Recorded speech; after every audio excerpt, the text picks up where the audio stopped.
Dear students, आज हम एक नया टॉपिक लेके यहाँ पर उपस्थित हैं, है ना।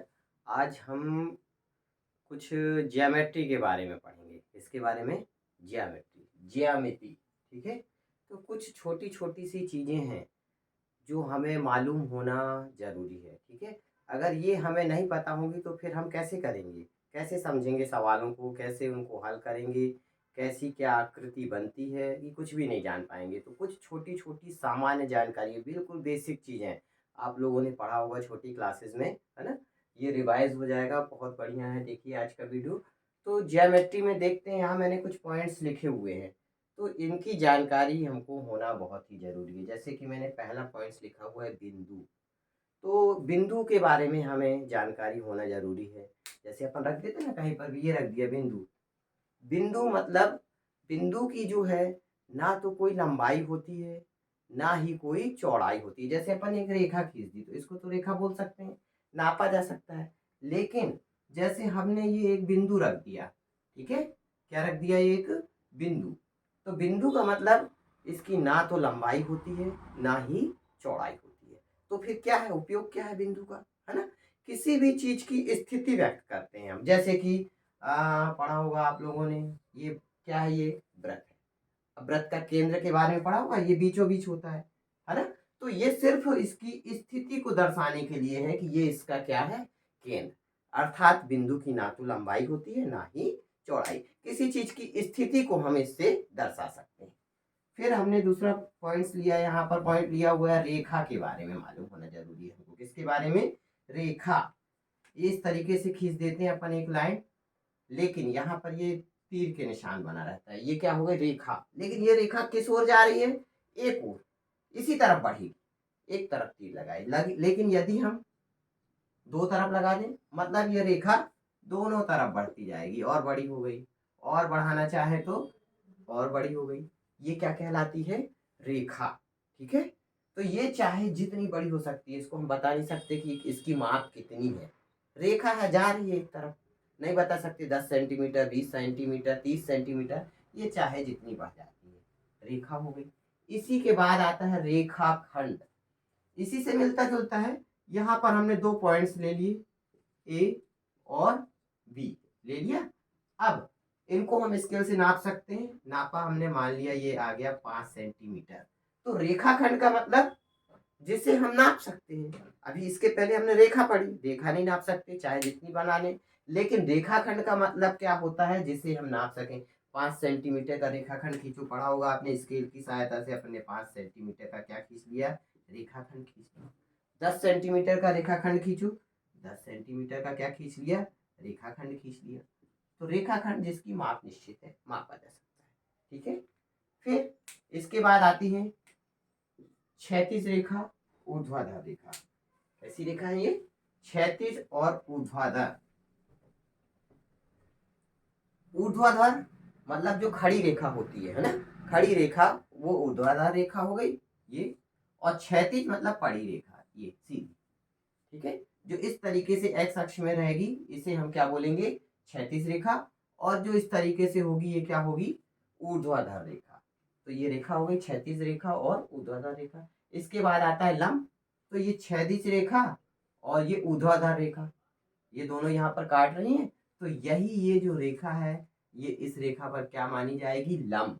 और लंब मानी जाएगी मतलब इसके दोनों तरफ बनने वाले कोण कितने अंश के होंगे, 90 अंश के। यदि इस कोण को नापेंगे हम, एक ये जो रेखा है क्षैतिज रेखा है, इस पर हम एक ऊर्ध्वाधर रेखा खड़ी कर दें, तो यहाँ पर इन दोनों रेखाओं के बीच जो बनने वाला कोण है दोनों तरफ कितना होगा, ये 90 अंश होगा। ये क्या हो गया, लंब, ठीक है। फिर इसके बाद आते हैं हम स्पर्श रेखा। स्पर्श रेखा नाम से ही स्पष्ट है, स्पर्श, स्पर्श करते हुए जाए, टच करते हुए जाए। जैसे कि ये हमने एक वृत्त बना लिया, ठीक है, और ये इस पॉइंट से होती हुई एक रेखा गुजार दी है।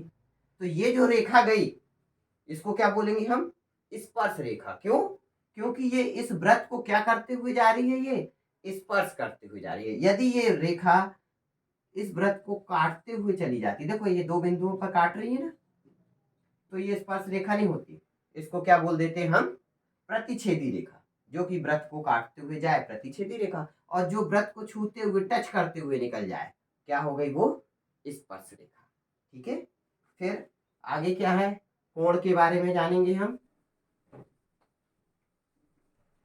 दो रेखाएं एक दूसरे को जहां पर मिलती हैं, ये एक रेखा, ठीक है, और ये दूसरी रेखा, ये दोनों रेखाएं यहां पर क्या हो रही हैं, इस बिंदु पर मिल रही है ना एक दूसरे को। एक ऐसी चली जा रही है, एक ऐसी चली जा रही है, चाहे जैसी जा सकती है। एक रेखा ये चली गई और एक रेखा ये चली गई, तो ये यहाँ फिर यहाँ मिल रही है। ठीक है, तो दो रेखाएं जहां एक दूसरे को जहां पर मिलती हैं, जिस बिंदु पर मिलती है, वो क्या कहलाता है, कोण कहलाता है। क्या कहला जाता है वो, कोण। अब कोण आगे हम देख रहे हैं, पूरक कोण के बारे में जानेंगे। पढ़ा होगा आपने, ऐसे दो कोण, ऐसे दो कोण जिनका योग 90 अंश हो, जिनका योग 90 अंश हो, पूरक कोण कहलाते हैं। जिन दो कोणों का योग, जैसे कि ये देखो, ये कोण बन रहा सीधा सीधा 90 हो गया, ये हमने दो कोण बना दिए, ये पहला और ये दूसरा। तो अभी अपन ने लंब पढ़ा था ना, लंब ऐसे ही बना था ना, 90 अंश, ये पूरा कितना हो जाता है, 90 अंश। अब इसको हमने 20 से एक लाइन और खींच दी, तो ये जो 90 अंश था, ये दो भागों में डिवाइड हो गया, है ना, एंगल 1 और प्लस एंगल 2। तो जिन दो कोणों का योग कितना हो, 90 अंश हो, उसे हम क्या बोलेंगे, पूरक कोण।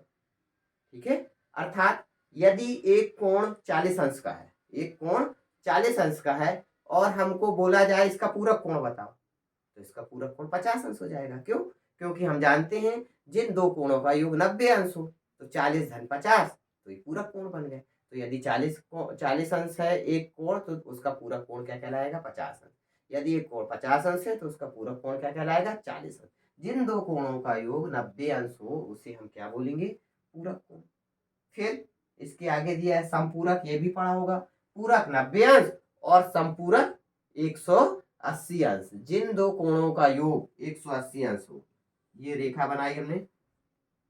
ठीक है, अब यहां पर देखो, यहां पर भी हमने ये एक रेखा और बना दी, ये दो भाग कर दिया, ये इसको एंगल 1 और इसको एंगल 2। तो ये एंगल 1 और एंगल 2, यहाँ पर एंगल 1 और एंगल 2, कोण 1 और 2, इनका जो योग है वो कितना हो जाएगा, 180। 90 अंश ऐसी थी, है ना, एक क्षैतिज रेखा थी, एक ऊर्ध्वाधर।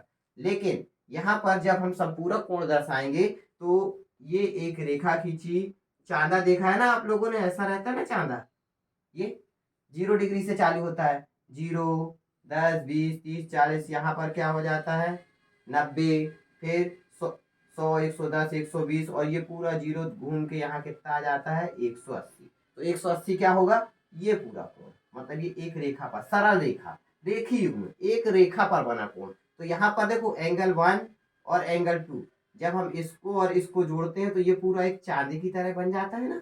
तो एंगल 1 प्लस एंगल 2 बराबर क्या हो जाएगा, 180 अंश। इसे हम क्या बोलेंगे, संपूरक कोण। पूरक कोण क्या था, जिन दो कोणों का योग 90 अंश हो। संपूरक कोण, जिन दो कोणों का योग 180 अंश। फिर इसके आगे ये पढ़ा है आप लोगों ने, न्यून कोण, समकोण, वह कोण जो 90 अंश से कम हो, जो 90 अंश से कम हो, क्या कहलाता है वो, न्यून कोण। 90 अंश से कम हो, छोटा हो, मतलब 80 अंश, 75 अंश, 60 अंश, 50 अंश, ये सब 90 अंश से कम होते हैं। ये कुछ इस तरीके से बनेंगे, है ना, इसको नापेंगे हम तो 60 अंश के आसपास आएगा, है ना, 60, 65। ठीक है, तो ये जो कोण है ये क्या कहलाएगा, न्यून कोण।